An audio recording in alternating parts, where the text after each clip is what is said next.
Bueno, muy buenas tardes a todos y todas aquí en la audiencia.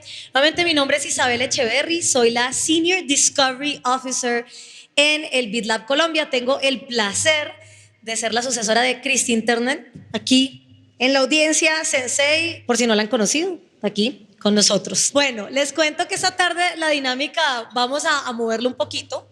Quisiera desde mis panelistas aquí, pues, aquí en la audiencia, queremos conocer un poquito quién está, ¿no? Quiénes somos los jugadores. Entonces, antes de presentarlos a todos, vamos a conocerlos ustedes. Así que si me pueden poner, por favor, la diapositiva, el diagrama del que vamos a estar como usando esta tarde. Entonces, ya sé que en el salón de al lado empezaron a hacer un montón de networking. Vamos a preguntar acá, usando este diagrama, no es el que aplica para todos los modelos de SIBs, ¿no? Hay diferentes formas, el de Flavia es diferente, el que está usando Rafael es diferente, pero enmarquémonos aquí. Yo quisiera saber en la audiencia quiénes son las personas que vienen por parte de entidades dispuestas a pagar por un resultado. Una empresa, gobierno, o sea, levanten las manitos, tenemos pagadores. Uy, por allá, levántenlas con más ganas para que los vean, por favor. Gracias, muchas gracias. Entonces tenemos un par de pagadores. Fondeadores por aquí en el público también tenemos unos, pero hacen así chiquito porque si no todo el mundo les va a caer. Quisiera saber en la audiencia quiénes son intermediarios, quiénes están actuando como gestor. Bueno, levanten la mano, por favor, o quién ha venido diseñando. ¿Quiénes son diseñadores con la parte de asistencia técnica, exacto, de un bono de impacto social? Muy bien. ¿Tenemos verificadores de pronto aquí en la audiencia? ¿Verificadores? No. Necesitamos, María, la próxima, invitar verificadores. Proveedores de servicio. ¿Quién está jugándosela allá afuera con los participantes? Otra vez, pero levante bien la mano. Hola, gracias. Sé que las chaquetas no dejan. Muy bien, entonces ya aquí hay un poquito de todo, súper. Y sabemos quiénes son los expertos porque los hemos escuchado acá. Asumo que los que no levantaron la mano en estas figuras somos aprendices, ¿no? Todos aquí estamos aprendiendo de este tema. Me encanta. Bien, entonces para arrancar, en este panel de doers y hablando un poquito con este modelo, yo quisiera presentarles, ¿no?, a las personas que han venido a nivel regional trabajando en desarrollar bonos de impacto social. Entonces conmigo están Flavia Tinelli, que es fundadora y directora, es directora de impacto de Acux Partners. Nos va a contar un poco el caso argentino. Entonces, ¿qué pasó allá con el bono de impacto social? Conectado en línea está Rafael Rodríguez, que tiene también buenas noticias de cara a lo que está sucediendo en Chile. Él es gerente de desarrollo de estudios de Fundación San Carlos de Maipo en Chile, va a contar el caso de allá. Leonardo Letelier, que es fundador y director general de Citaui Finance for Good en Brasil. Aquí también lo presentaron como director de Endowments do Brasil. Y finalmente está con nosotros Fernando Ginete, quien es el director del Fondo de Pago por Resultados Logra aquí en Colombia. Entonces, para poder arrancar con esta conversación, sé que esta mañana hablamos de varios modelos y acordamos con nuestros panelistas hablar un poquito de este Dream Framework. Se mencionó en la sesión, no necesariamente todo el mundo lo ha buscado, asumo, se lo voy a recordar porque la idea es que vamos a usar ese framework para hablar un poco de cada caso en el país. Entonces, ese Dream Framework, ¿qué es? ¿No? Este lo mencionó James en el panel anterior y con Zach, que está aquí. Entonces, son 5 cosas que dijeron en el estudio de Coris que deberían estar sucediendo como marco para que sucedan bonos de impacto social en los países. El primero es que debería haber demanda de gobierno.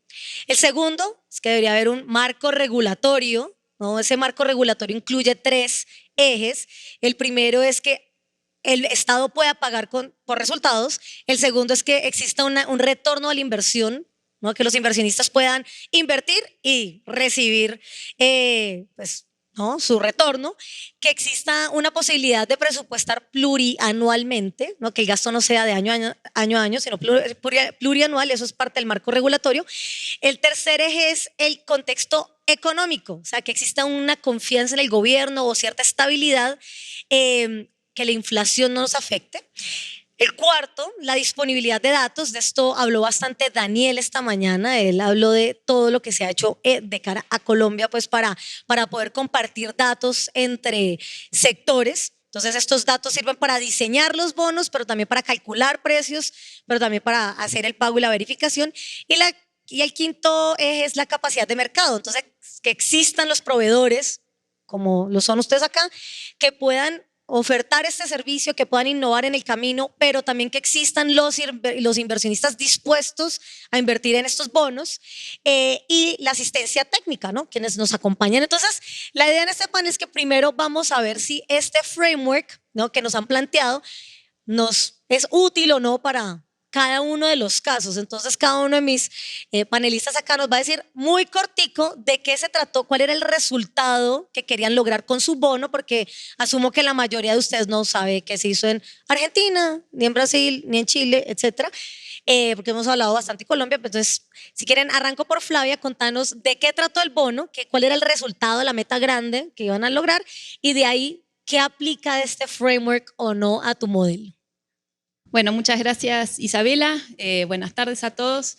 En el caso del bono de impacto social de Argentina, que se llamó Vínculo de Impacto Social, el BIS, lo que se buscaba era lograr mejorar la empleabilidad de jóvenes de una situación muy vulnerable del sur de la ciudad de Buenos Aires. Se trabajó con jóvenes entre 17 y 24 años en capacitarlos para el empleo y acompañarlos a insertarse formalmente. Luego se seguía para ver su mantenimiento en el empleo por 4 y 12 meses.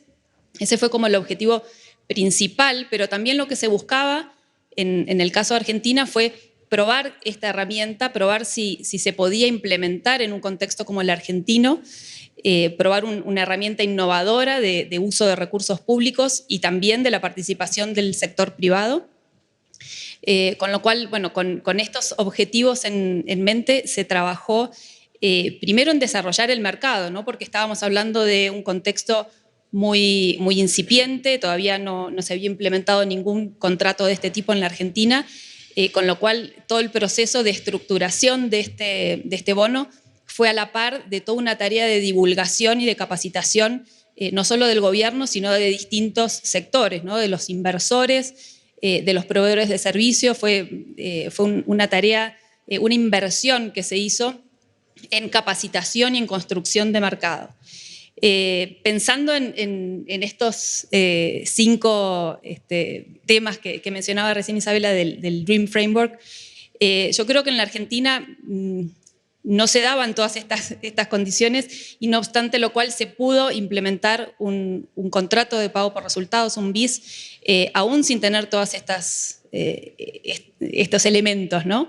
Se pudo dar en un contexto de alta volatilidad económica, se pudo dar sin tener un sistema regulatorio perfecto, y hubo que trabajar mucho desde el inicio, tanto con el sector legal y el sector, digamos, de finanzas del gobierno de la ciudad, para que pudieran comprender esta lógica de aplicación del presupuesto plurianual, o sea, que se logró, digamos, que se pudiera presupuestar plurianualmente para llevar a cabo este proyecto. No se contaba con datos, por supuesto, como en cualquier gobierno de la región y a nivel general, o sea que hubo que construir muchos de estos datos, y fue un aporte muy importante el BIS para generar estos nuevos datos y para generar esta forma de medición y de trabajar con datos y de tomar decisiones basadas en la evidencia. Creo que se logró a pesar de no tener todos los requisitos perfectos. Se puede lograr en este tipo de contextos. Genial, Flavia, muchas gracias.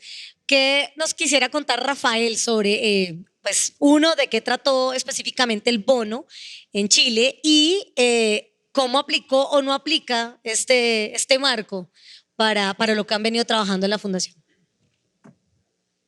Hola, ¿cómo están? ¿Se escucha bien? Sí, señor.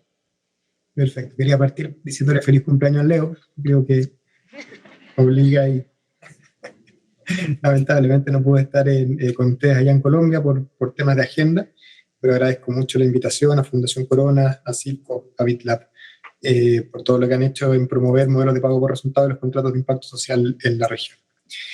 Bueno, la experiencia chilena es una experiencia bien sui generis, porque nos fuimos adecuando al contexto que teníamos en ese momento.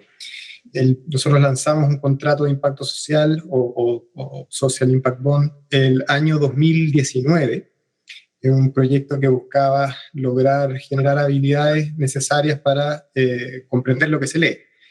En Chile tenemos un problema, al igual que en toda Latinoamérica, de comprensión lectora. Alrededor de entre un 60 y un 80% de la población, dependiendo del contexto, no entiende bien lo que lee. Y ese problema que se ha venido midiendo desde los años 90 no ha mejorado mucho hasta la fecha. Bueno, después de pandemia ni hablar, ha empeorado bastante. Y por ese motivo decidimos lanzar un proyecto de pago por resultados que tratara de mejorar las condiciones básicas en niños para que en la medida en que transcurra el tiempo pudieran leer comprensivamente. Ahora, el proyecto se lanza en un momento en donde no existía un apoyo del gobierno, por lo cual ahí el modelo que estábamos conversando ahora no operó, no existía una demanda de gobierno, ni de gobierno local, ni regional, ni central. Tampoco existía, ni todavía existe un marco regulatorio que facilite la implementación de contratos de impacto social. El contexto económico era bueno en ese momento, pero después, como sabrán algunos de ustedes, el 2019 en Chile hubo una revuelta social que significó tener algunas complicaciones de contexto. De hecho, incluso los colegios pararon a final de año y después comenzó la pandemia, por lo cual tuvimos que cerrar el proyecto en el año 2. Y a nivel de datos y proveedores, un poco lo mismo que Argentina, ¿no? O sea, teníamos algunos datos no oficiales, datos levantados por instrumentos más bien privados, no públicos, y pocos proveedores capacitados de poder implementar un programa con el nivel técnico que necesitan los contratos de impacto social, los proyectos de pago por resultado. Entonces, básicamente, el modelo que se plantea, que son aspectos que facilitarían sin duda la implementación de proyectos de este tipo, no se dio, y aún así lo pudimos hacer. ¿Cómo lo hicimos? Primero consiguiendo pagadores de resultados del sector filantrópico. Nos juntamos 4 fundaciones más un filántropo persona, que en conjunto pusimos alrededor de $500.000 como pago por resultado. Y los resultados que se buscaban eran, bueno, ciertas habilidades, como les comentaba, necesarias para comprender lo que se lee. El proyecto se planteó para niños de primero, segundo y tercero básico, que es más o menos 5, 6, 7 años, para que tengan una referencia.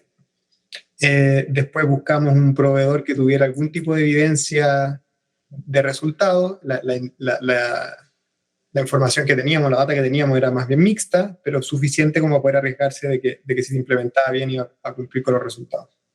Después fuimos a ciertos inversionistas particulares que tenían algún interés en el área social, para que fueran los inversionistas. Se armó un SPV, que es una sociedad por acciones.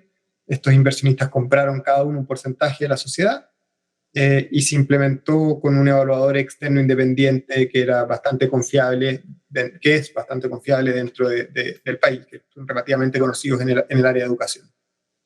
El proyecto se comenzó a implementar entonces en una municipalidad, en colegios de una municipalidad. El rol entonces ahí del sector público fue permitir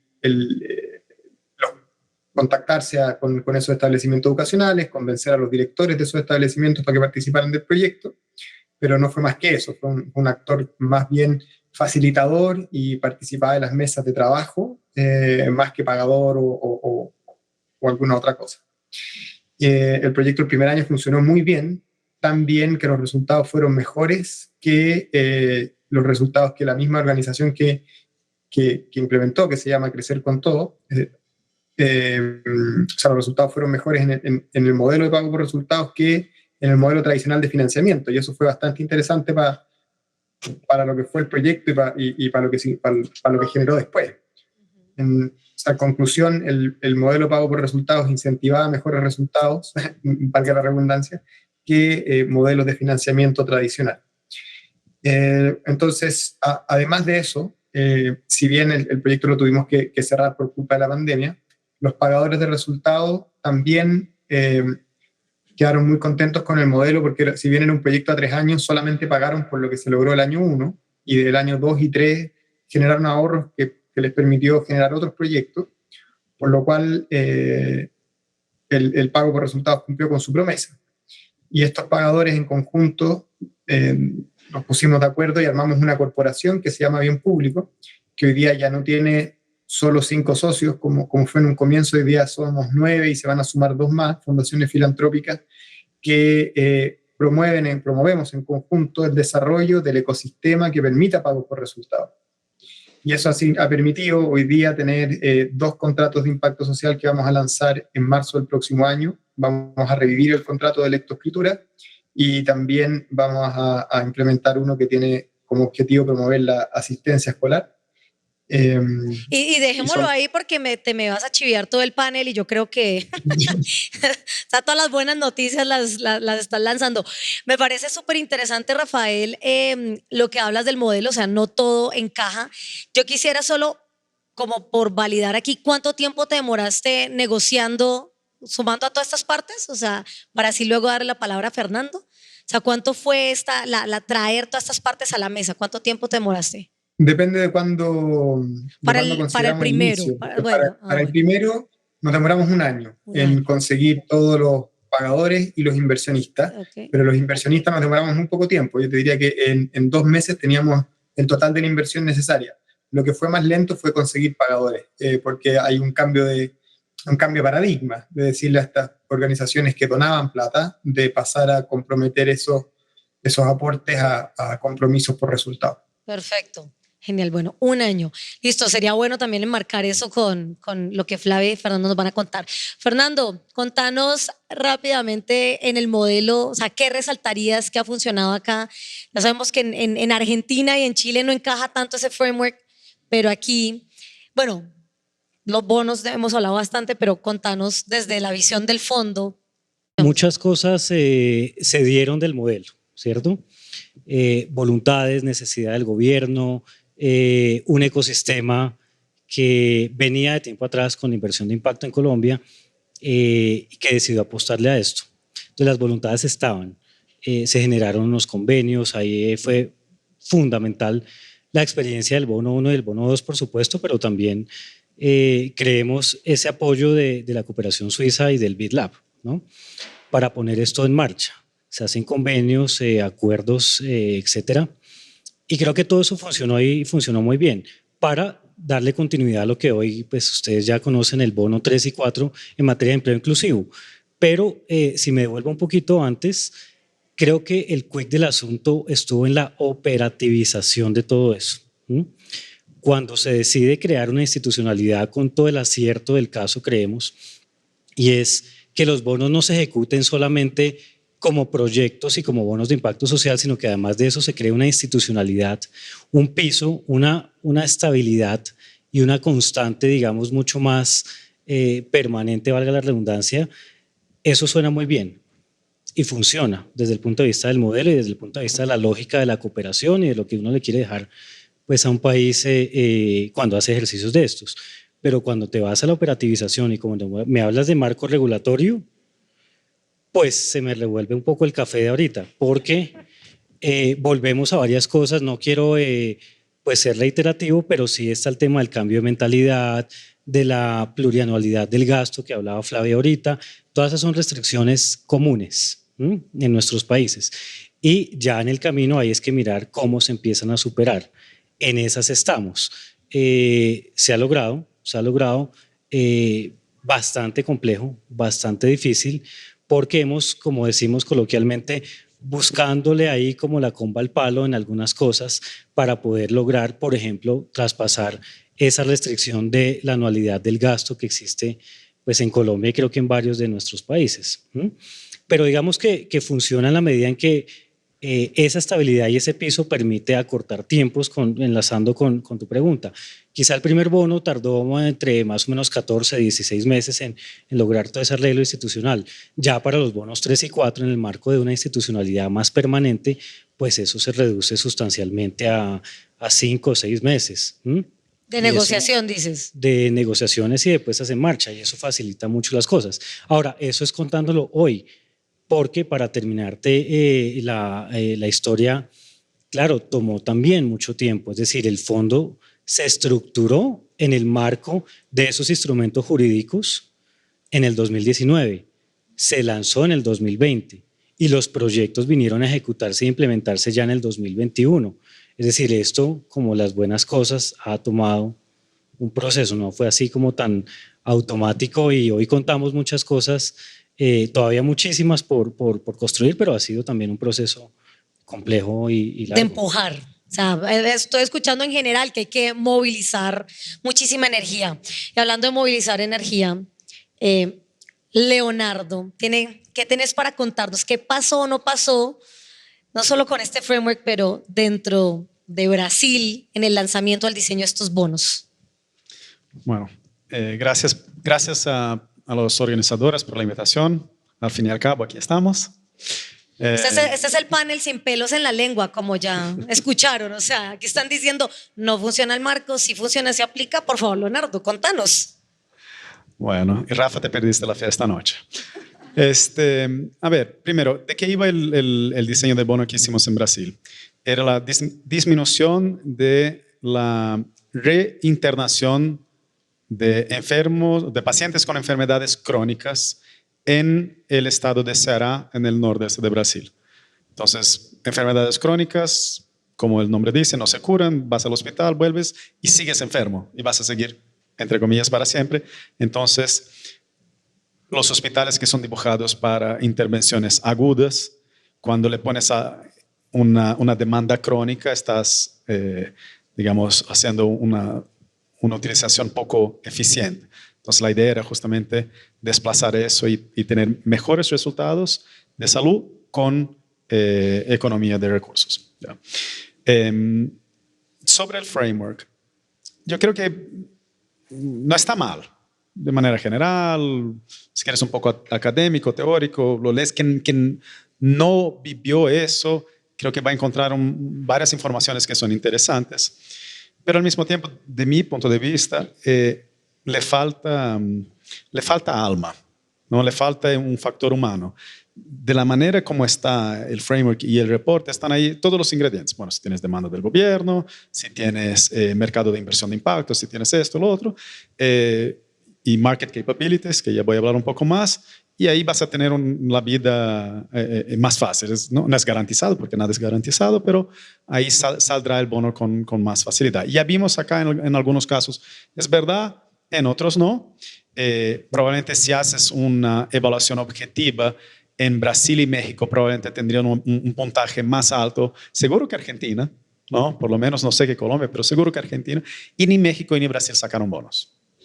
Y para mí, ¿de dónde viene eso? Dentro de Market Capabilities, que es el M del Dream, del framework, está escondido, y creo que está mal puesto, el papel de la capacidad técnica, del Technical Advisor, que es el papel del intermediario que jugamos nosotros acá. ¿Ya? El intermediario en el desarrollo de este mercado es como el emprendedor. Entonces, no sirve que pongas todos los ingredientes, ahí tienes el arroz, el poroto, la ensalada, no sale una cena. Si no tienes un chef que puso como su misión sacar esto adelante, no va a salir. Vas a quedar con todos los ingredientes en la mesa, ¿no? ¿Y qué se necesita para eso? Sí, claro que se necesita de capacidad técnica, pero se necesita de una misión. La gente tiene que querer hacer eso por encima de otras cosas. ¿Ya? Y necesitas también que esto sea financiado. Entonces, claro, tenemos acá ejemplos como en Colombia, donde todo esto está junto. Entonces, está ahí Daniel, que es el gran chef. Soy un enamorado de Daniel, de todo lo que hizo en Colombia. Masterchef. Y tienen los recursos dentro de la fundación. Ya, si no tuvieran, seguro la vida no sería tan fácil. No es que habría sido fácil, pero sería un poquito más difícil. Y ese es un papel importante que jugó el BID en la región, muy importante, quizás no tan importante y central como aparece en el reporte, pero sí es muy importante, porque si no pasa que en algún momento, como varias de estas organizaciones somos sin ánimos de lucro, no tienes de dónde hacer subsidios cruzados y decir, bueno, voy a quedarme en esta misión 5 años sin resultado ninguno, porque tengo otra línea de producto que me da un alto margen y que cubre estos costos. No tenemos eso, ¿no? Entonces, para mí, eso que sí está ahí en el reporte, en el framework, pero está escondido, esa es la parte central. ¿Ya? Entonces, sin eso no sale. Y eso es lo que hace la diferencia entre el alto puntaje de Brasil y que no tuvimos éxito en sacar el bono, y el, entre comillas, puntaje más bajo en Argentina que sí tuvieron, ¿no? Entonces, ahí está, creo que en nuestro caso tuvimos un aporte, un apoyo del BID al inicio, pero no fue suficiente. Y ahí entran todos los temas que ya hablamos, de gobierno, que cambia el gobierno, que no cambia, todo eso. Y no había, hay un mercado de inversión de impacto, probablemente, si no es el más, es uno de los más desarrollados de la región, pero, por ejemplo, el lado de filantropía ya no es tan fácil. Y no estoy hablando para el pago, estoy hablando para el capital dinamizador que se necesita al inicio. Entonces, BID puso una plata, fue bueno, pero no fue suficiente, y cuando salió no había nadie para reemplazarlo, ¿no? Entonces, volviendo al framework, creo que tiene su utilidad, pero yo creo que está mal organizado, y la parte humana, que es la más importante, aparece ahí como un ingrediente más. Me parece interesante ver cómo pues, en los diferentes países la mezcla es tan distinta. Entonces, sí voy a hacer una pregunta más, pero como entiendo que en la sesión de al lado surgieron muchas preguntas puntuales del cómo, sí quisiera que desde el público piensen, ya habiendo escuchado, ¿no?, estos 4 modelos, que quisieran preguntarles a nuestros panelistas. Entonces, si tienen una pregunta ahí, la van afilando. Pero yo sí quisiera entonces devolverme un poquito, hablar con cada uno sobre los específicos. Entonces, Flavia, háblanos un tricín de lo que lograste con los datos, especialmente en el bono de Argentina, mientras que van pensando en su pregunta, en el bono de Argentina, esos datos, ¿cuáles fueron esos resultados y esos datos tan contundentes para las siguientes misiones y qué sigue, qué viene para Argentina? Bueno, en el caso nuestro, los principales resultados que se obtuvieron son muy positivos, sobre todo teniendo en cuenta el contexto durante el cual transcurrió la implementación del BIS, que fue, o sea, en un contexto de mucha volatilidad macroeconómica, y en el medio de la pandemia, que bueno, afecta directamente el tema del empleo y del empleo joven. Se obtuvieron resultados muy positivos, como es una tasa del 36% de inserción laboral. Se trabajó sobre un público de 1.000 jóvenes, teniendo en cuenta que esto siempre fue concebido como una prueba piloto con posibilidad de escalar. Entonces, de esos jóvenes que participaron y que finalizaron, un 89% terminó las capacitaciones y un 36% de ese porcentaje logró insertarse en un empleo formal. Luego los seguimos a los 4 meses y de ese porcentaje el 76% mantuvo su empleo por 4 meses y un 59% lo mantuvo por 12 meses. Con lo cual se superó la estimación inicial, tanto para el mantenimiento de 4 meses como para 12, se superó esa. ¿Y qué viene, o sea, en cuanto a esos resultados? Ajá. Sí, o sea, desde el inicio ya se sabía que esto era un piloto y que la idea era escalarlo. Finalizamos el seguimiento de inserciones a 12 meses en mayo de este año, y ya tenemos el compromiso no solo del gobierno de la ciudad de escalar este proyecto a más cantidad de jóvenes, sino también de los inversores que participaron, que quedaron muy, muy contentos con los resultados y muy comprometidos a seguir profundizando el uso de esta herramienta, y de los proveedores de servicios. La idea es replicarlo en un fondo de pago por resultados que pueda darle esta escala, no solo para temas de empleo, que es bueno, principalmente el interés que tiene el gobierno de la ciudad, sino también poder utilizarlo en distintas temáticas, ¿no? Entonces, estamos en ese proceso. Hoy contamos con el compromiso del gobierno de la ciudad de ser nuevamente pagador. Tenemos el compromiso de una fundación que también quiere ser pagadora de resultados. Tuvimos esta limitación al inicio del proyecto, que es un tema regulatorio, que las fundaciones en Argentina no pueden ser pagadores de resultados porque no pueden recibir el retorno, ¿no?, de sus inversiones para no perder su exención impositiva, con lo cual le encontramos la vuelta para que pudieran participar las fundaciones como pagadoras, dejando un fondo revolvente, ¿no?, el retorno de estas inversiones.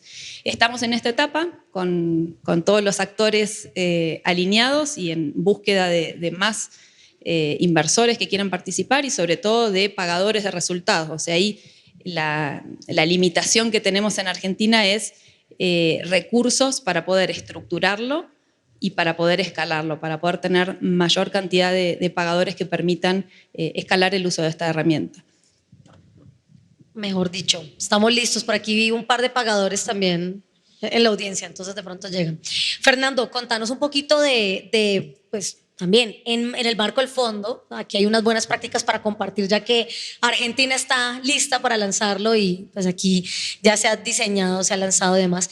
Habla un poquito de esos aprendizajes y los cuellos de botella a los que se han enfrentado, ¿no? Y esta ventaja, ¿no? Pues para dónde va el fondo Logra con el cierre de este proyecto y demás. Bueno, aprendizajes de todo un poco, ¿no? Por supuesto, pues no todo han sido aciertos, ha sido aprender sobre la marcha, errores en el camino, pero digamos que lo que más hemos aprendido es generar unas economías de escala, tanto en el diseño como también en el conjunto de actores que están alrededor de los proyectos. Y aquí lo que vale pues es sobre todo el esquema como tal, el esquema de pago por resultados. Incluso tan así ha sido que Colombia, y en específico pues la entidad de gobierno que lo ha acogido, no solamente ha hecho bonos de impacto social, también ha hecho esquemas de pagos por resultados que están en curso también en materia de empleo inclusivo, y de alguna forma ha adoptado o ha apropiado esa lógica, esa filosofía de pagar por resultados a la misma institucionalidad con recursos propios. Ya hay, no hay recursos de cooperación internacional. Entonces digamos que han sido un conjunto de aprendizajes que se han puesto en la marcha cada vez que se va haciendo un nuevo proyecto en el gobierno. No han sido muchos, pero sí ha sido un aprendizaje importante en la medida en que se empieza a calibrar ciertas cosas. Pagamos tanto en cierto momento, pagamos por este hito, pagamos un poco menos, qué información debemos darle a los que implementan, qué reglas de juego debemos suavizar. A veces desde gobierno pues está la tendencia a ser muy estricto, ¿no? Muy severo, muy cuidarnos de no caer en un exceso no permitido por la ley, de una póliza en caso de un incumplimiento. Pero hemos aprendido con el tiempo a tratar de pensar más en la lógica de mercado, no solamente desde la ejecución del gasto público, que creo que eso es un aprendizaje enorme para gobierno. Entonces, cuando uno se pone también en la perspectiva de esto es un asunto de varios actores, de inversión de impacto, de empresa privada, de gobierno, de cooperación, entonces tienes ahí que hacer un equilibrio, como decimos a veces, una balanza de varios platos, donde no puede haber un desequilibrio hacia el uno o hacia el otro. Otros aprendizajes, para resumir, porque ahí habrá muchísimos.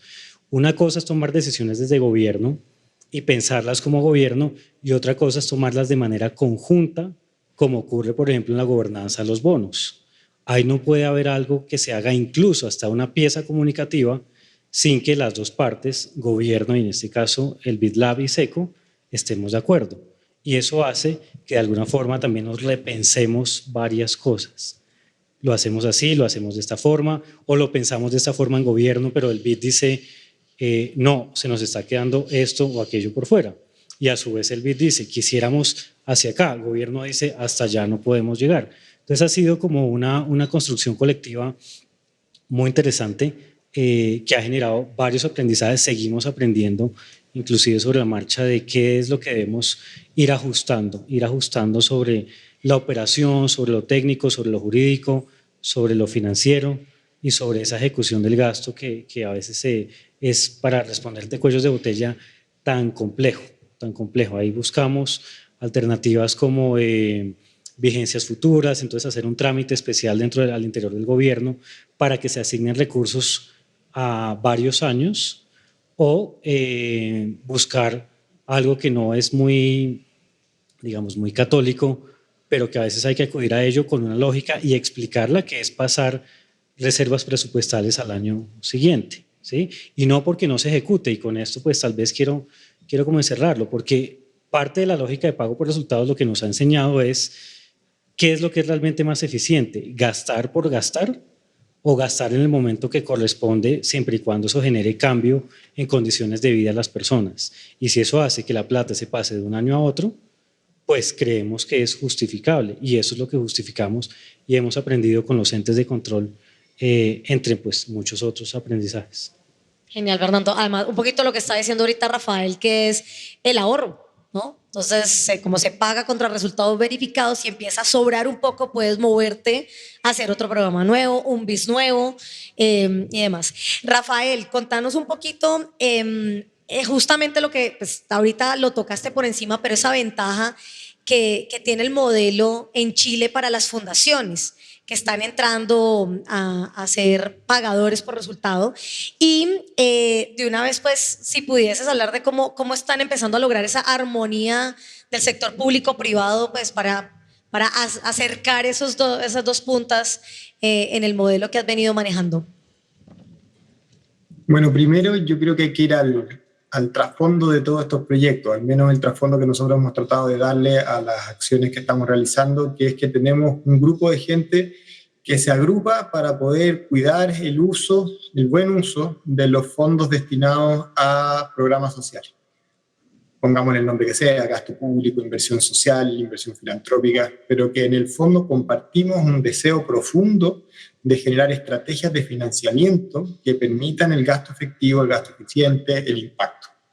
Y eso es lo que nos agrupa. Entonces, desde ahí puedes conseguir algunas organizaciones del sector filantrópico, pero también puedes establecer redes de contacto con el sector público y también con empresas. Nosotros hoy día, en estos 3-4 años de trabajo, hemos podido establecer buenas relaciones de trabajo que incluyen contratos de pago por resultado en esos 3 grupos de actores.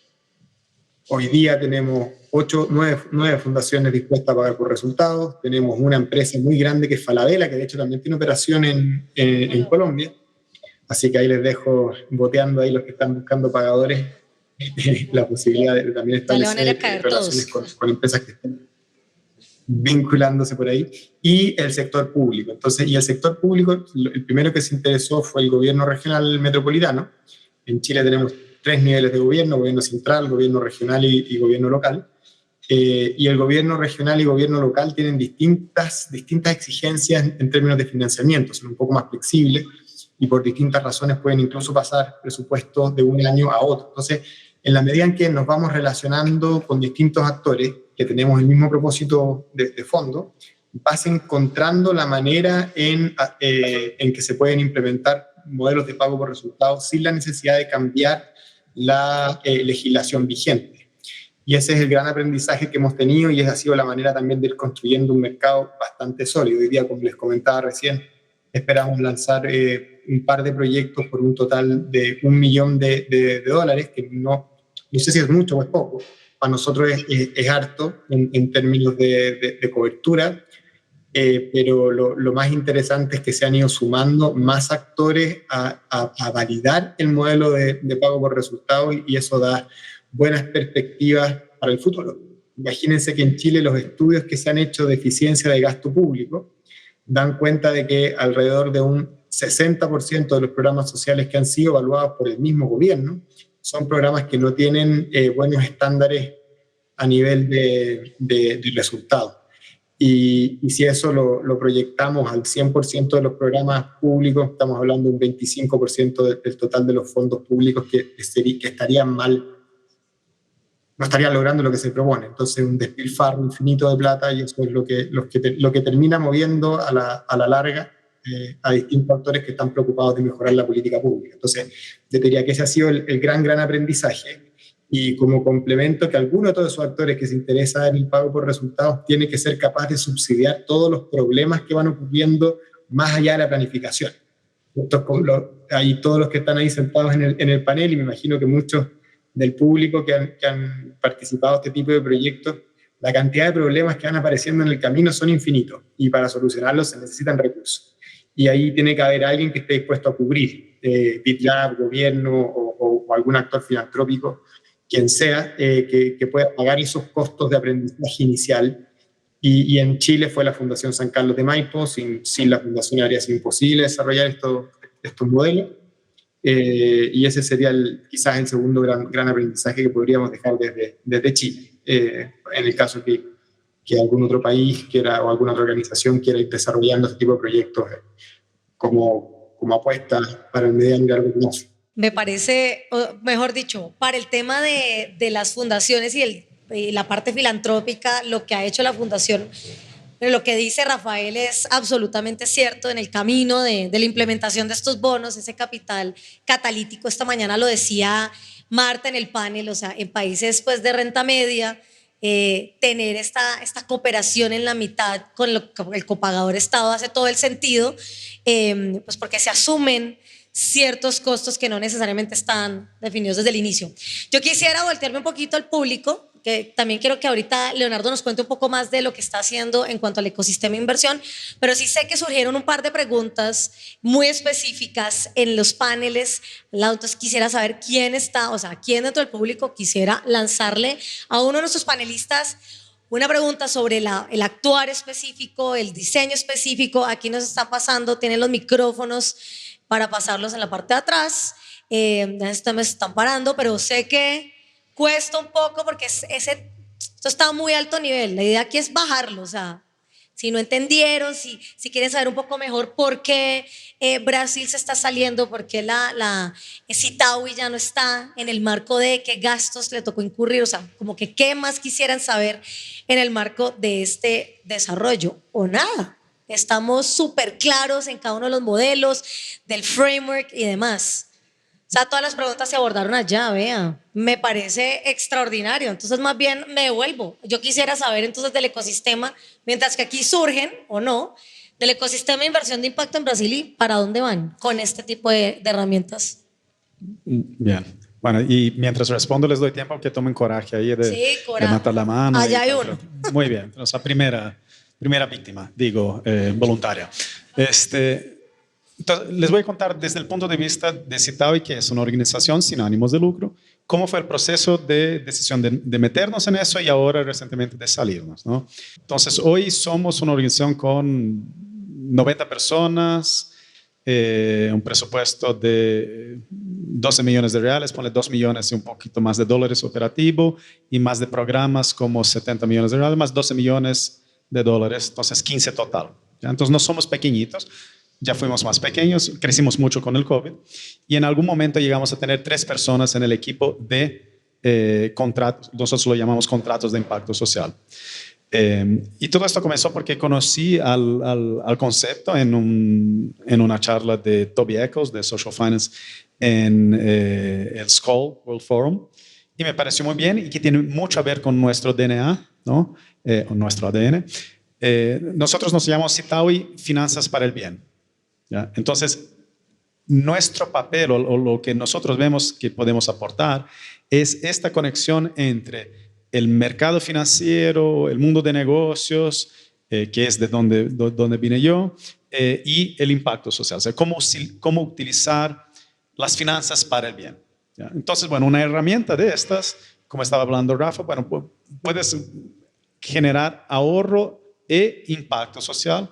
Ok, esto nos toca a nosotros desarrollar. ¿Ya? No hay muchas organizaciones como nosotros en Brasil o como intermediarios. En general no hay 15 por país, hay 1 o 2. Y después conocí a Zach de BitLab, ahí hicimos una consultoría para identificar, hacer un benchmark en qué mercado había más probabilidad de éxito. Al fin y al cabo, esto fue en salud en Ceará, como comenté.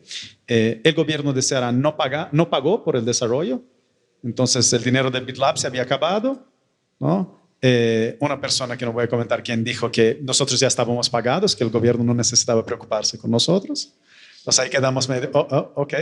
Y no teníamos otros financiadores filantrópicos. Los champions, como lo han mencionado acá. Sí. Eso, que nos pagan. Entonces, durante 2 años tuvimos dinero, durante 2 años trabajamos sin dinero. ¿Ya? Y bueno, ahí cuando cambió, teníamos todo el bono dibujado, el edital, el RFP listo para salir a la calle. Vienen las elecciones, ganó el gobernador, entonces en teoría hay alguna continuidad, pero él decide cambiar el secretario de salud. Y entonces, bueno, quedamos ahí colgados. O sea, tocó volver a empezar. No, y fuimos, le presentamos, muy bien, pero podemos hacer algo un poquito distinto, quiero hacer algunos cambios. Le sacamos la parte de pago por resultado, le sacamos el edital, le sacamos y hay una organización que yo creo que hace este trabajo y le pagamos a ellos por hacer. No, puedes hacer eso, señor secretario, como quieras, nosotros no vamos a involucrarnos con eso porque no es nuestro mandato. Hicimos un concurso de ideas de contratos de impacto social a nivel municipal, estadual y federal, también 3 niveles, como comentó Rafa en Chile, Brasil también es igual. Y ahí premiamos, eso fue con un dinero de la Fundación para Pesquisa de Rio de Janeiro, ¿no? Del estado donde está citado. Y bueno, y ahí en el fondo teníamos un montón de teoría y nada en la práctica. Y todo el resto de la organización creciendo y desarrollándose. Entonces, la propia gente que trabajaba en esta área, primero, veía que su trabajo, ellos recibían su sueldo, pero no había ingresos en su área, ¿no? Después, todas las áreas se desarrollaban y aquí no salía nada. Entonces, muy difícil de motivar a la gente si estás ahí 2, 3, 4, 5 años sin un hito ya de algo no entregable. Y bueno, ahí van también presiones de mercado, le hacen ofertas, nosotros no tenemos visibilidad de que vamos a tener o ingresos para mantenerlos o efectivamente alguna actuación en ese sentido. Y se fue deshaciendo a los pocos el equipo. Una de las últimas cosas que hicimos fue la Secretaría de la Red de Pago por Resultado, ¿no? Y al fin eso ya era el tail end, como dicen los americanos, de nuestra involucración con el tema, ¿no? Y decidimos entonces hace poco que este evento, digamos, es nuestra fiesta de despedida del tema. Y está bien. Es un hasta luego, hasta pronto, luego, ¿no? Bueno. O sea, más tarde, de pronto volvemos. Pero está bien, ni todo va a resultar. Entonces, si uno comienza con la idea de que la única definición de éxito es que sacas un bono, nos vamos a frustrar enormemente. Entonces, hay aprendizajes, sacamos un framework que se llama Psibability, ¿no? Para evaluar ideas cuán probables, antes que te inviertas un montón de dinero, evaluar cuál es la probabilidad de éxito de ese tipo de idea en ese contexto. Tenemos un poco de conocimiento generado y compartido con la red, y eso es. Y tenemos energía limitada, entonces la vamos a invertir donde está generando eco en la sociedad, en la organización, con las personas, y los aprendizajes se quedan. Muy valioso como parte del mercado, ¿no? Como que en este rol de intermediación, proveeduría, entender muy bien, o sea, si hay demanda o no, y hasta qué punto estás dispuesto tú a renunciar a un modelo de negocio que de pronto no tiene sentido en ese momento. O sea, no hay mercado de early adopters, hay que esperar un poquito para que llegue. ¿Tienes el micrófono ya por allá? Sí, ¿no te lo han llevado? Aquí está. No. Mientras que de pronto el resto se anima, porque sí me dijeron de un montón de preguntas. Quisiera que de pronto en la pantalla me dijeran cómo estamos de tiempo, porque no me ha salido nada, entonces estamos bien, listo, perfecto. Entonces de pronto un par de preguntas acá, y yo sé que tanto Flavia como Rafael y Fernando quisieran, pues ahorita en el almuerzo conversamos un par de temas que de pronto están por fuera de la mesa. Dale, vale, tu nombre gracias. También, por favor. Vale, mi nombre es Juliana Hoyos, yo trabajo para el Programa de Naciones Unidas para el Desarrollo. Tengo una pregunta que digamos que está abierta para cualquiera de los panelistas realmente. Yo veo aquí 2 caras, ¿no? Esto es un esquema multifacético, ¿no? Es decir, yo veo la confluencia de 3 actores que pueden ser pagadores, inversores, operadores, pero que en la realidad pueden ser cualquiera. Es decir, ahorita me hacían la pregunta, ¿tú en dónde ves a las Naciones Unidas? ¿Es alguien que va a pagar? ¿Va a ser un operador o va a ser un inversor? Puede ser las tres. Entonces, lo que yo quiero preguntarles en la realidad es, en cada uno de sus casos, que es divergente, pero que obviamente tiene elementos de confluencia, ¿cuál es el esquema de gobernanza de este tipo de modelo financiero? ¿Ustedes lo están pensando desde, o creen que la tendencia va a ser a una gobernanza global, o es policéntrica, o es corporativa? Porque realmente yo no sé quién va a llevar el liderazgo para que esto se eleve, ¿no? O sea, ¿quién es el jalonador aquí? ¿Es la empresa privada? ¿O es realmente el Estado quien cede y dice, hey, la mano invisible del mercado es quien nos va a conducir hacia cómo esto realmente se va a posicionar? Esa era mi pregunta. Gran pregunta. ¿Quién quisiera? Puedes. Dale. Voy a comentar una cosa. Una vez una fundación corporativa me buscó en Brasil y dijo la misma cosa. Nosotros podemos ser operadores, podemos ser inversionistas, podemos ser pagadores por el resultado. Yo le dije, bueno, entonces, ¿para qué me estás buscando? Hazlo, ¿no? Puedes hacer todo eso.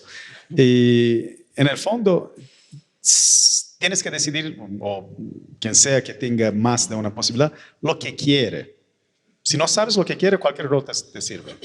Yo quiero que esto pase independiente de otras cosas, entonces va a ser un pagador por resultado, va a ser un capital catalítico, una cosa así. Entonces, la primera cosa es más de cuáles habilidades tienen, y toda la gente cree que tienen muchísimas habilidades, algunos están menos equivocados que otros, es qué objetivo tienes. Entonces, yo centraría por ahí, ¿no?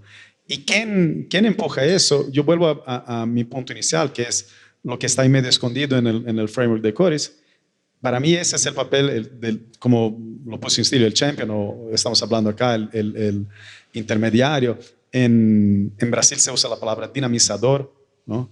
Que es quien tiene la misión, no es un profesional cualquiera, un consultor pago para hacer eso, pero tiene una misión personal de hacer eso. En muchos casos están en consultorías con ánimo de lucro, y en otros casos están en organizaciones sin ánimo de lucro que tienen esto como misión. Entonces, está ahí. Y porque en cada lugar va a ser distinto. Lo que hay que hacer con el gobierno es una cosa, con la empresa es otra, con los inversionistas son otras, y hay que ir cosiendo eso todo el tiempo. Y ese es el papel del intermediario. Rafael o Flavia, Fernando, ¿algún comentario a la pregunta de Juliana sobre tanto la gobernanza como los roles que entidades como Naciones Unidas? Bueno, respecto a los roles, bueno, como bien decía Leo, el rol del intermediario, sobre todo en mercados donde se empieza a desarrollar este tipo de herramientas, es clave para poder atar todas las partes, ¿no? Para buscar a esos inversores que estén socialmente motivados, a los proveedores de servicios, es capacitar al gobierno, es lograr dejar capacidad instalada en los gobiernos para evitar que el cambio y la rotación normal de los ciclos electorales pierda todo ese conocimiento que se generó. Entonces, en un principio el rol del intermediario es clave para poder mantener todas estas partes atadas, y que luego el ecosistema tenga la solidez tal para que pueda seguir evolucionando y que queden capacidades instaladas en los distintos sectores. Y respecto al rol que comentabas que puede tener el PNUD, o sea, hay múltiples funciones que pueden cubrir. De hecho, en el caso de Argentina, han participado, por ejemplo, en estudios de viabilidad para desarrollar un contrato de pago por resultados en tema de educación en la provincia de Salta. Pueden participar como inversores ancla, pueden participar financiando la estructuración o la evaluación de un CIB. O sea, hay múltiples roles que pueden llegar a cumplir dependiendo del objetivo, como decía Leo, de qué es lo que quieren aportar a este ecosistema. Y ahí, complementando lo que dice Flavia y Leo, creo que hay que buscar a algún actor que pueda agarrar el liderazgo dentro de uno de los componentes de un contrato de impacto social. Como vieron, el ecosistema es complejo. Entonces, que el actor filantrópico sea el encargado de liderar el levantamiento de la inversión es más difícil, ¿cierto? Porque hay otros actores que manejan esos códigos y se relacionan bien con los actores que son inversionistas. Entonces acá en Chile lo que nosotros hicimos fue incluir a la Raín Vial, que es una gestora de fondos, la gestora de fondos más grande de Chile, que tomó el tema de levantar recursos para invertir en proyectos de pago por resultado, y ahora están próximos, bueno, todavía les falta la validación del directorio, pero según lo que nos han comentado, está todo bien encaminado para que se lance el primer fondo de pago por resultados en Chile, administrado por una administradora de fondos. Y eso, ellos van a tomar el liderazgo entonces de esa parte del ecosistema. En el lado de los pagadores de resultados, pues ya formamos una corporación de distintos actores dispuestos a pagar por resultados, que son grupos de filántropos, pero ahora también estamos incluyendo a empresas y al sector público. Entonces, uno tiene que ir siendo capaz de generar las relaciones, los contactos y el involucramiento de actores que gracias a este modelo, van a poder cerrar una brecha, sanar un dolor, que ahora está de moda hablar de los dolores de las organizaciones, pero alguien que en verdad le importa. Entonces, en el caso del PNUD, la pregunta es para ustedes. ¿Cuál es el rol que creen que podrían jugar y que está más alineado con sus maneras de trabajar, con sus objetivos estratégicos a mediano y largo plazo? Para que no participen como comparsa o siguiendo a un liderazgo, sino que tomen realmente el liderazgo dentro de alguno de los roles y que puedan actuar bien como socios de los otros que están dentro del ecosistema. Gracias, Rafael. No sé si, yo agregaría una cosa muy puntual, y es, cuando tú das como esas opciones, yo diría que esto es más casuístico, si se permite, es decir, por sectores, cuál es la realidad de cada situación, si es una administración local, si es gobierno nacional, si es un sector específico, si es algo transversal. No lo sé, creo que habría que entrar a mirar en detalle cómo sería esa gobernanza para cada una de las situaciones que se requiera. Aquí hay algo importante, y es que pues esto no está finalizado ni está totalmente terminado. O sea, yo creo que aquí tal vez yo soy como el más nuevo dentro de los que llevan muchos años en esto, pero creo que difícilmente el que más años lleva podrá decir que es experto natural y al 101% en pago por resultados. Creo que eso no existe con el permiso que me puedes dar, Cristín, pero aún así creo que tú también podrías decirlo. Esto es algo que hay que mirarlo sobre la marcha, ¿no? Sobre los roles, pues habría que mirar. Una de las cosas que también permite, por ejemplo, el tema del fondo, hablando de eso, es en el bono 3 tenemos un actor que tiene los 3 roles. Es operador, es inversionista y es intermediario. En el otro bono hay uno que es intermediario y tiene un poquito de inversión, y como ellos lo llaman, ponen un poquito también de carne en el asador, ¿no? Como retándose también ellos mismos. Entonces yo coincido con Rafael en que el PNUD pues también se mire a ver cómo se visualiza en ese escenario, y cómo se empieza a hacer sobre la marcha casi que una construcción como tailor-made, ¿no? Como muy según lo que se quiera hacer, según los sectores, según las entidades de gobierno con las que se quiera trabajar, según con los actores privados con los que se quiera trabajar, etcétera, etcétera. Y yo terminaría diciendo que es como una confluencia de cosas. Yo no podría decir que aquí hay un actor que sea más líder que otro. Si el empresariado dice yo quiero hacer inversión de impacto en X sector, y de hecho eso ha pasado, y tengo los recursos, pero se encuentra 10.000 y un trabas en sector público, pues no va a pasar absolutamente nada. Si igual el sector público está acercándose a la cooperación, y la cooperación también está pensando con inversionistas, pero alguno de ellos no está plenamente de acuerdo, también puede que no pase absolutamente nada. Entonces, sí hay quienes lideran, quienes jalonan, pero en últimas creo que es más una confluencia de factores y de actores en torno a un mismo propósito, que tengan algo de convencimiento y, como decíamos hace un rato, de lanzarse a veces medio un poco al vacío a ver qué se va encontrando sobre la marcha, ¿no? Creo que eso también es un ingrediente de riesgo que hace falta para que esto empiece a andar. Muchas gracias. Quisiera saber si hay alguna otra pregunta o si no. Por aquí. Muy bien. Miquel, porque, dale, te paso el mío. Gracias. Miquel de Paladella, de Absocial. Os quería hacer una pregunta no tanto sobre la M, sino sobre la D, demanda, ¿no? Porque además tenemos parece, dos países que no han tenido demanda. Entonces me gustaría saber un poco cómo lo veis, la necesidad de demanda por parte, sobre todo de la administración pública, en línea con lo que decía Mara. Decía, oye, pues la administración pública puede estar buscando mejor coordinación entre departamentos, o puede estar buscando innovación, o puede estar buscando proteger dinero para la prevención, ¿no? Entonces, la pregunta es, por ejemplo, al gigante de la sala, ¿no? Rafa, tú eres el gigante, eres enorme aquí, no te acerques tanto que das miedo. ¿Vosotros lo reemplazáis, la falta de demanda pública, la reemplazáis con demanda filantrópica, digamos? ¿Cómo podría ser el itinerario después para generar demanda pública? En Brasil, esa demanda ya no está, es decir, esos 3 objetivos que nos ponía Mara encima de la mesa, ¿crees que no estarán y que por tanto no vale la pena ir estirando por ese camino? Y en los otros 2 países, ¿no?, donde ya tenemos esa demanda, ¿creéis que puede ampliarse a otros campos donde quizás el trabajo por objetivos no es tan evidente o podemos tener problemas de transformar necesidad, que creo que sí que está en demanda? Bueno, nosotros somos bastante pragmáticos y más que definir como un modelo de trabajo, nos vamos adecuando a cada persona que está trabajando en el sector público. Estoy pensando en ese nivel de demanda. Porque al final depende de esas personas el que se convenzan con un modelo de trabajo distinto. Y en ese sentido tratamos de llegar a la primera autoridad de las organizaciones con las que queremos establecer alguna relación. Y ahí vamos a los alcaldes y los municipios, a los gobernadores regionales y ojalá subsecretarios o ministros en el caso gobierno central. Y es una conversación más entre personas que entre organizaciones. Así ha sido la realidad acá y me imagino que también es la realidad en otros países en donde la institucionalidad es menos rígida.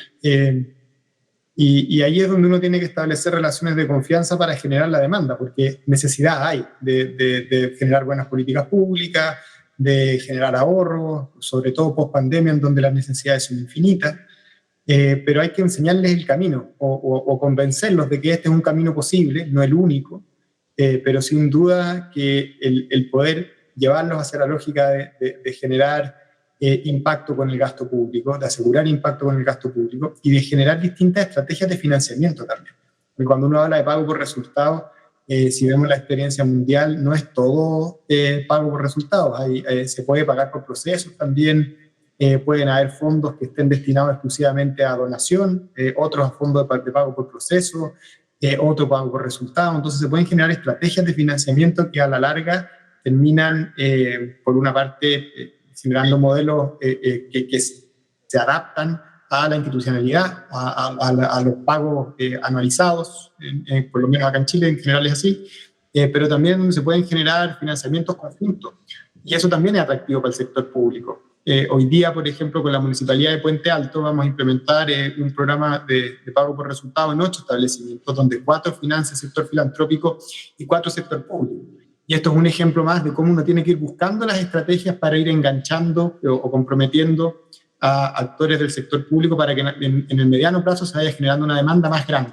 De hecho, hoy día acabamos de tener una reunión con ellos y ya estamos pensando en el próximo año en ampliarnos a más colegios con financiamiento ahí principalmente del municipio. Y eso es ir unos a uno, aprovechando las ventajas de tener un set amplio de actores en donde cada uno puede aportar un poco más de lo que, un poco más en el fondo, o generar algunas ventajas comparativas para que los proyectos a la larga salgan. Y ahí el que termina siempre poniendo un poco más en general el sector filantrópico, pero eso considerándolo como una inversión inicial y apostándole que en el mediano y largo plazo el sector público va a tomar un rol más activo desde el lado de los pagadores. Muy bien, Rafael. No sé, nos quedan como un par de minuticos. ¿Quisieran algunos de ustedes donde sí hay demanda o para dónde vamos, Flavia? No sé. Bueno, agrego a lo que comenta Rafael, en el caso de Argentina, bueno, no es que no haya demanda, siempre está la necesidad de atacar algún problema social y siempre hay recursos limitados, con lo cual la tarea que tenemos es de ir como permeando al resto de la administración pública, no solo a quien hizo el proyecto inicialmente, sino a otros niveles, en otras provincias, en otras regiones. Lo positivo del caso argentino es contar con un caso de éxito para ir a presentar. Yo creo que eso es clave, poder decir, bueno, funcionó a pesar del contexto y poder adaptarlo a otras realidades. Entonces, creo que la demanda se construye en cierta forma, yendo a buscar o yendo a capacitar al gobierno en el uso de este tipo de herramientas. Esa era la razón que hicimos el concurso de ideas de contrato de impacto social, era justamente de generar más conocimiento, más acercamiento a la herramienta, para que cuando alguien, nosotros o otros, le fuéramos a hablar de contratos de impacto social, la gente ya supiera qué es, cuándo funciona, cuándo no funciona, pero no teníamos un caso de éxito. Y vuelvo al comentario de Marta, ¿no? O sea, Mara puso aquí el framework, puede haber demanda por más eficiencia en el gasto, por ese impacto específico, pero en el fondo, como dijo Rafael, son todas personas que tienen agendas personales, ¿no? Entonces, no hay una demanda de ese nivel de gobierno, hay la demanda de quién está ahí hoy. A esa persona le gusta innovación, entonces, como dice Rafa, le vas a hablar de innovación. Al otro está súper preocupado con la cuestión del gasto, cambias la narrativa para eso. Entonces, más conocimiento ayuda, más casos de éxito ayuda, todo eso ayuda, pero al fin y al cabo son personas, ¿no? Y eso es quizás lo que para nosotros, desde nuestro histórico de Citaui, que es mucho menos conectado al gobierno, no teníamos esos lazos de confianza ya existentes que nos permitieran salir de un punto más avanzado. Tuvimos que construirlo desde el inicio, desde el cero. Entonces comenzamos mucho atrás, gastamos tiempo, energía y al fin y al cabo no llegamos. Fernando, tú ibas a comentar última idea sobre... Sí, una cosa adicional, y es, si le ponemos rostro humano, necesidades muchísimas. Interés, creo que hay que seguirlo motivando, y coincido con todos acá, de dar a conocer aún más. Como decíamos hace un rato, esto hay que sacarlo del closet. Esto no puede ser ciencia de cohetes, esto no puede ser una cosa de unos pocos. Creo que hay que continuar motivando, y en el caso colombiano, supongo que también en otros más de la región, hacer crecer la bolsa de recursos, de sectores y de actores. Y creo que ese es el camino que por lo menos desde Colombia nos estamos trazando desde ya, y con esta nueva pues administración que recién comienzo.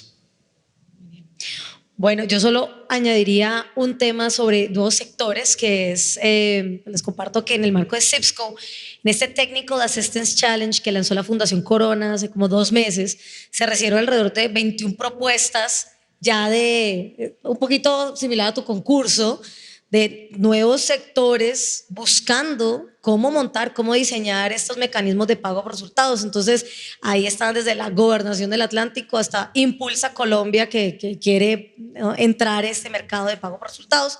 Entonces, sí es real que el tema de capacidad y market building y tener ese eje dentro de los proyectos de pago por resultados marca una diferencia. Esta mañana lo resaltaron bastante, o sea, para el futuro y futuros diseños, definitivamente no es solo enfocarse en la transacción, en pagar contra el resultado, sino cómo estos mecanismos pueden también integrar otro tipo de actividades que de pronto los pagadores no están viendo tan evidentes, pero que definitivamente son lo que crea mercado, ¿no? Que tengamos verificadores, que tengamos proveedores, que hoy casi no hablamos de los proveedores, entiendo que mañana en el panel sí, porque definitivamente los operadores de estos servicios hacen una parte fundamental del proceso. Aquí no nos alcanzó el tiempo como para tocar sobre ellos, pero bueno, con eso se nos acabó este tiempo. Le doy las gracias a este panel tan maravilloso, Rafael, por conectarse el día de hoy. Qué pena que no lograste estar. A Leonardo, un feliz cumpleaños ayer. Está aquí con nosotros hoy. Y bueno, muchas gracias a todos ustedes. Aquí quedan ellos y vamos a pasar a la siguiente sesión. Muchas gracias.